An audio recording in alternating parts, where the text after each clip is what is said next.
So here we have the Skoda Yeti automatic, which is the DSG gearbox on a 17 plate. I'm going to start off by showing you around the outside of the car, and then we'll hop in and run through some controls on the inside. But from the outside, you can see it's a 5-door car with alloy wheels and tinted windows. Let's start off inside the boot and then work our way around the rest of the car from there. As we approach the back of the car, you can see we have reversing sensors, plenty of boot space as well, along with those 3 individually folding rear seats should you wish to increase this boot space even further. Okay, so we're just going to work our way back round to the front of the car, and then we'll hop in and run through some controls on the inside. But now that we've done a full circle of it, you can see it's in excellent condition the whole way round. Just briefly before we climb in, I think it's well worth seeing the interior from this exterior point of view. There's plenty to run through on the dashboard, so let's hop in and we'll do that right now. Okay, now that we're inside the car, we're going to start with the dials. On the left-hand side, we have the rev counter, and on the right-hand side, the speedometer and fuel gauge.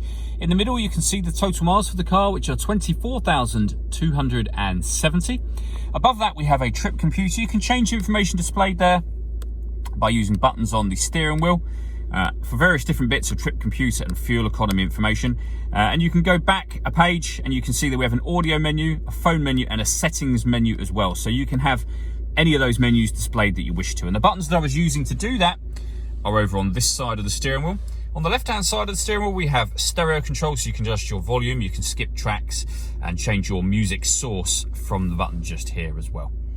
Over in the center, we have the touchscreen for the car. So you can either use it as a touchscreen, or you can use this dial, whichever you find easier. And you'll see you've got many options up on here. They include radio. When it comes to the radio, you have FM and AM available to you. If you want to listen to your own music, you can do. You can either do that from the main menu by circulating your way around until you get to media, or just press the media button just here.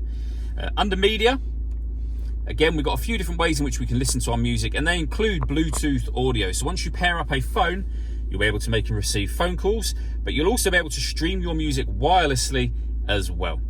This car also has Apple CarPlay. If you connect up your Apple device via the cable that it came with, you'll have your Apple screen more or less mirrored up on this screen.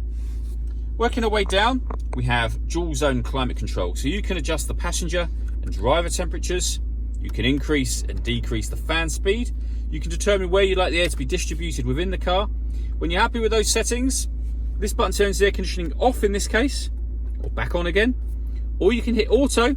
When you do that, the car will take control of the fan speed and the direction of the air to maintain these 2 temperatures for you. You can override that whenever you wish to by readjusting the fans and putting it back on whatever setting you want it on just here. Underneath that, we can turn off the stop and start. This car is designed to cut out when it's stationary in traffic to save you fuel. I've just turned that system off. You can reset the tyre pressure warning system just here. You can turn off traction control.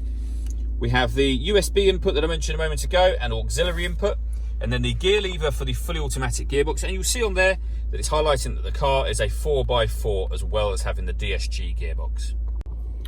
The last thing I wanted to show you is the panoramic glass roof. So there's a sun blind that you can see is closed at the moment. Press a button and that will open electronically all the way to the back of the rear seats. And you can leave it like that. Obviously, as you can see, that lets in a huge amount of extra light. Or you can open the front section up to give you a proper full sunroof at the front here as well. All that leaves me to say is thank you for taking the time to watch this video. If you'd like to come and see the car for yourself and have a test drive, please feel free to give us a call here at Mach 1 Cars. We'd love to hear from you soon.